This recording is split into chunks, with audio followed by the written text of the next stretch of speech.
Hello, this is Anjan taro. 11 বছর পর বৃষে মঙ্গল আর বৃহস্পতির যে কনজাংশন, যে জুতি তৈরি হয়েছে, তাতে জুলাই মাসের 7টা রাশির খুব ভালো যাবে।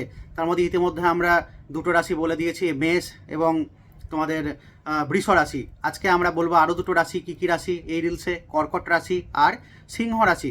কর্কট রাশির যারা জাতক জাতিকা আছো, এই দুই গ্রহের সংযোগে কর্কট রাশির জাতকদের জন্য কিন্তু লাভপ্রদ প্রমাণিত হচ্ছে।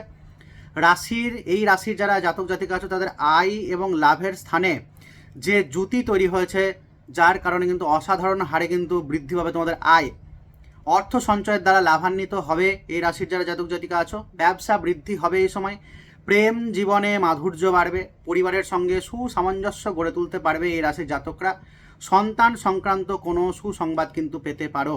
এটা হচ্ছে কর্কট রাশি। সিংহ রাশির জাতক জাতিকা যারা আছো, তাদের 11 বছর পরে যে বৃষ রাশিতে মঙ্গল বৃহস্পতি যে জুতি তৈরি হয়েছে, তাদের সিংহ রাশির জাতক জাতিকাদের কেমন ফল পাবে তারা। সিংহ রাশির জাতকদের কেরিয়ার ও ব্যবসার দিক দিয়ে কিন্তু এই সময়টি অত্যন্ত অনুকূল। ঠিক আছে, খুব পজিটিভ একটা জায়গা দেখতে পাওয়া যায় এই সময়। কি কর্মক্ষেত্রে উচ্চাধিকারীদের দ্বারা কিন্তু মান সম্মান লাভ করবে। ব্যবসা ও চাকরিতে কিন্তু উন্নতি সম্ভব। আর কি না, তো বেকার যুবক যারা আছে, যারা বহুদিন থেকে চাকরি পরীক্ষা করছে, তাদের কিন্তু একটা ভালো পরিস্থিতি দেখতে পাওয়া যাচ্ছে। পছন্দ মতো স্থানে বদলি হতে পারে।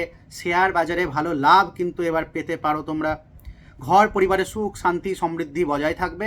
বাবার সঙ্গে সম্পর্ক কিন্তু মজবুত দেখতে পাওয়া যাচ্ছে এই টাইমে।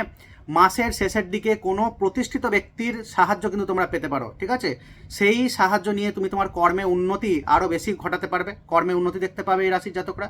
ধন লাভের ক্ষেত্রে কিন্তু সফলতা লক্ষ্য করা যায়।